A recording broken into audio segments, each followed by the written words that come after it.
Hey guys and girls, RITLAT here, and this is my first ever preview, and it's going to be of Tom Clancy's The Division. These are my thoughts and first impressions of the game.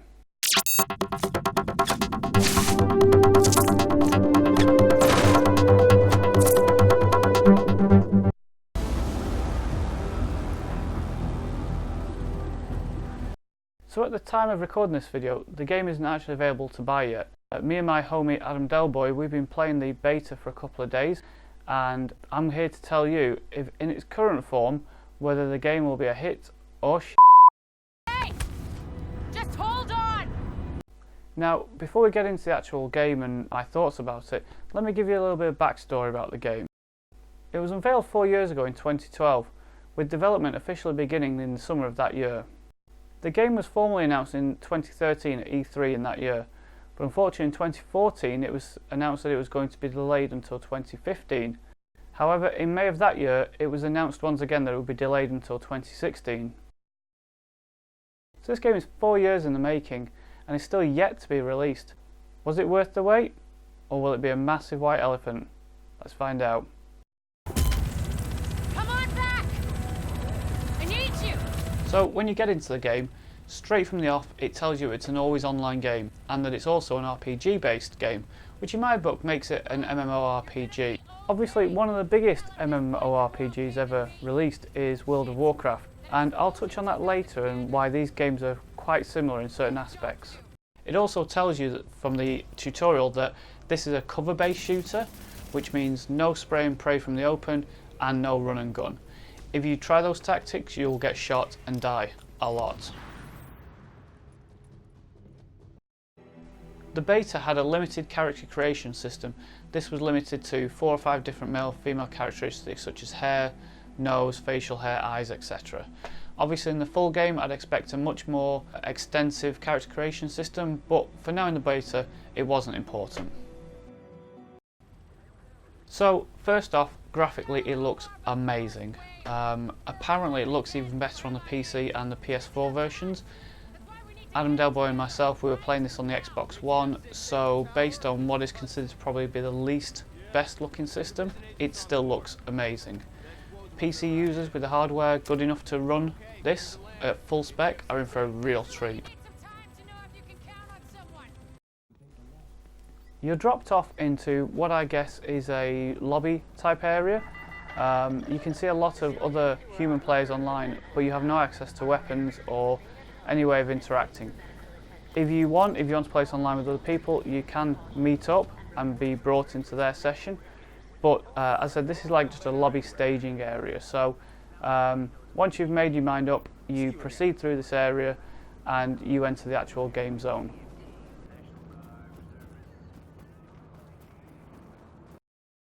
Once you leave this lobby area, you enter the city, and it's quite a creepy experience.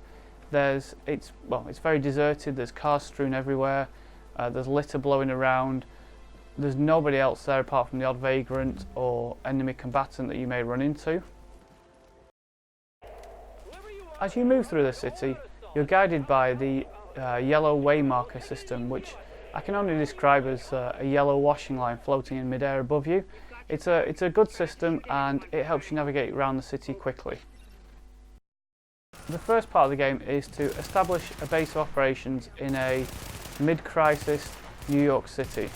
As you move through a city towards what is going to be your base of operations, you'll find that it's trying to be overrun. At this point you have to clear them from outside the building, and at that point you can make the building your own. The division saved our sorry asses. Warning. Hostile presence detected. So my first Warcraft comparison comes in the form of the loot system. When you've finished killing an enemy, usually they drop equipment or money on the ground, and it's the same in the Division. Once you've dispatched an enemy, not always, but usually they will drop some form of loot, whether it's something usable or just a bit of junk. Anything that's dropped by the enemies can be picked up and sold at certain areas for in-game money, which will help you purchase other weapons or equipment.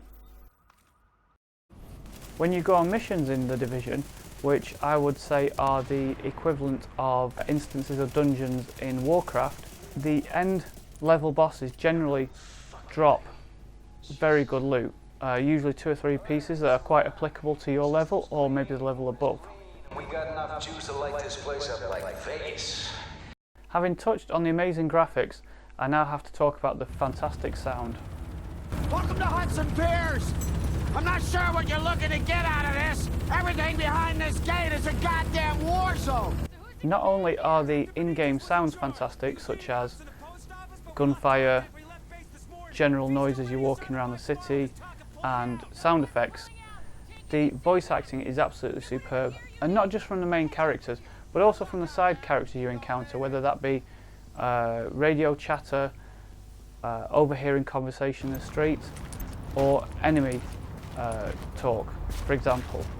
Yo, you can't kill me, I'm like a fucking cockroach. I can live through anything. Yeah, great day to be alive. Try me. Survival of the fittest, baby. So, we've talked about the graphics and we've talked about the sound. Let's now talk about the gameplay. I've got to say, personally, for me, the gameplay is very, very good. This game, I feel, is one that you're probably going to experience with at least a couple of good friends.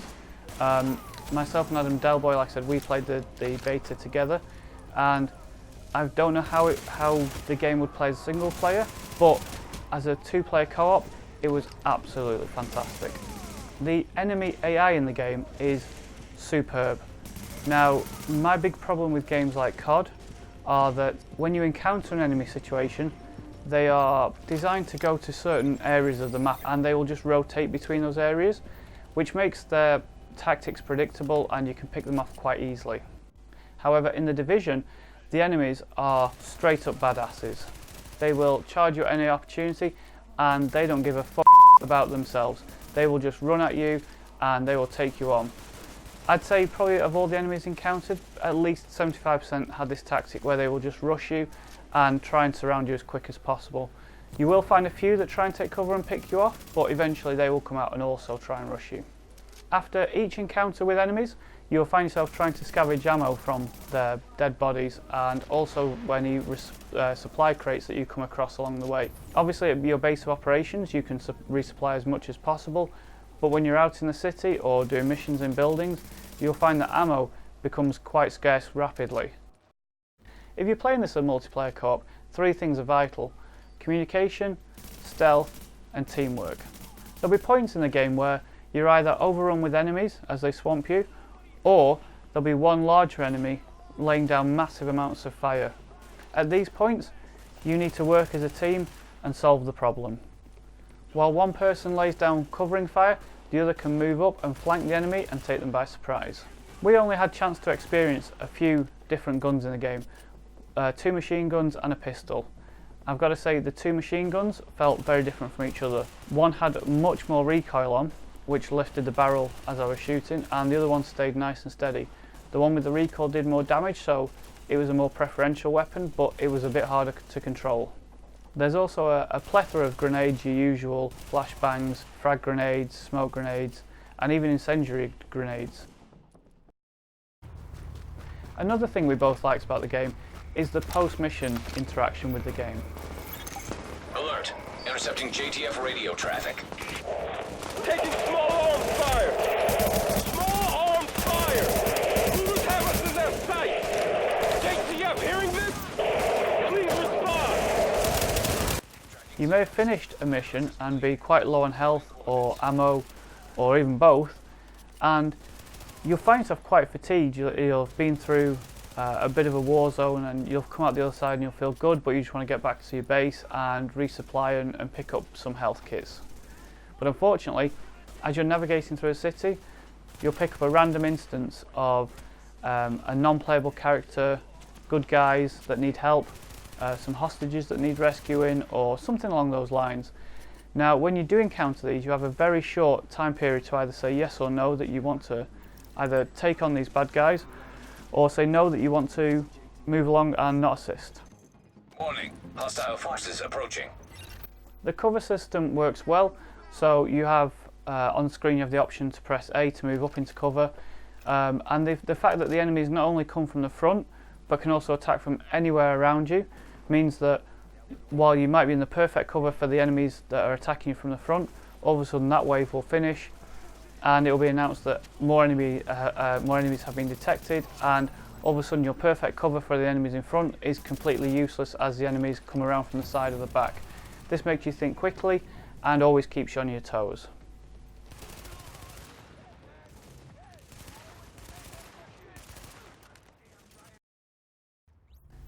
So my next comparison of Warcraft is the equipment system. In Warcraft, it's a nice simple system which doesn't take up too much of the screen and is easy to navigate. Unfortunately, one of the downsides of the Division for me was the in-game equipment system on there. It's a large start menu style system and it takes up the entire screen. Even with such a large space to work in, the developers have still tried to cram what I feel is too much information into such a large area. I was going to say such a small area, but such a large area. It just feels like there was too much put in there, and it's a little bit confusing. It's a bit on top of each other, and it's a bit in your face. Obviously that's a design choice from the developer's point of view, and not something I would expect to be changed between the beta and the full release of the game. That said, all new games come with new innovative systems and menus and things like that, so I suppose at the end of the day it's just a case of getting used to how that menu system works.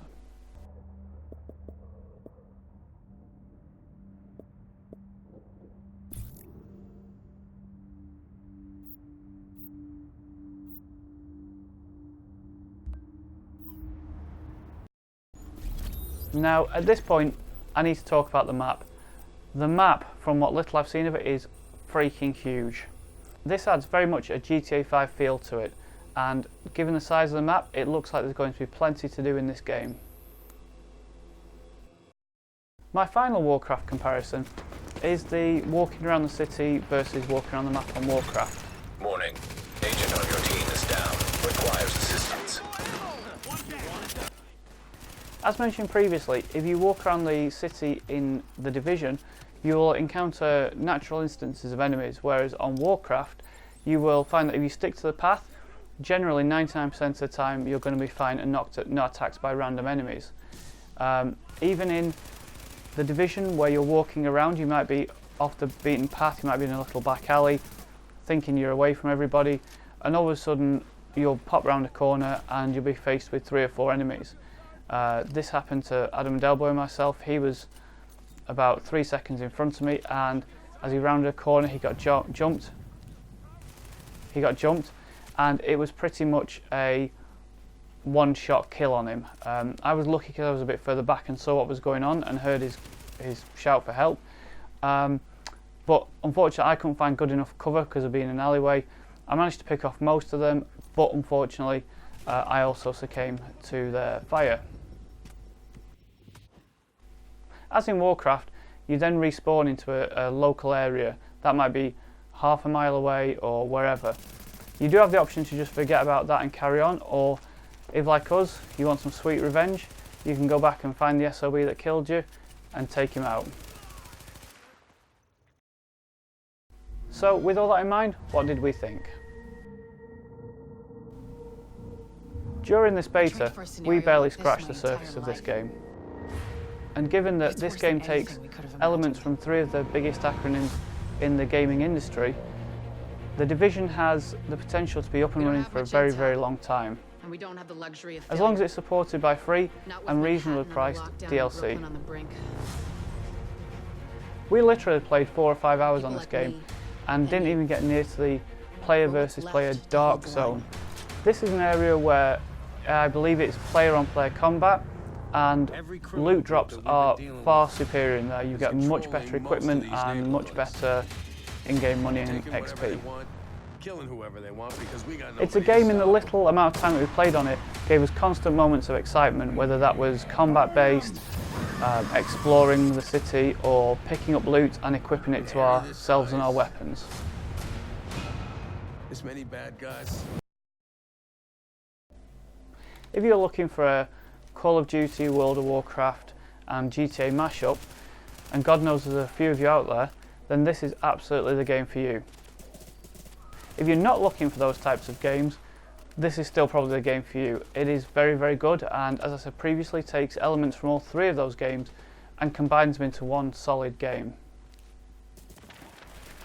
With a bit of pre-release polishing, I feel that Ubisoft have got a genuine game of the year contender on their hands, and a game that will be still being played for many, many years to come. I also feel it's something that is one of the very rare games that can rival GTA in terms of its playability, its longevity, and its amazing storyline. For me, it's a definite day of release purchase, and I know me and AdamDellboy will be queuing up at the store to buy it when it comes out. In its current form, I would definitely rate this game as a potential hit. So there we have it. Thank you very much for sticking around if you're still here and watching this. This was my very first video in terms of video game gameplay. Me and AdamDellboy, we have a FIFA Pro Clubs team, which I've got some footage recorded for on the MacBook and I need to edit. And we'll be looking to get out some more previews, reviews and all that kind of good stuff, and hopefully get loads more content on this channel. Give us a like, give us a subscribe, retweet us, comment, you know, what do you want to see, is there anything more we could have done? So that's the first one in the can. I'm going to go and edit it. This is RITLAT signing off, and we'll see you next time. Bye bye.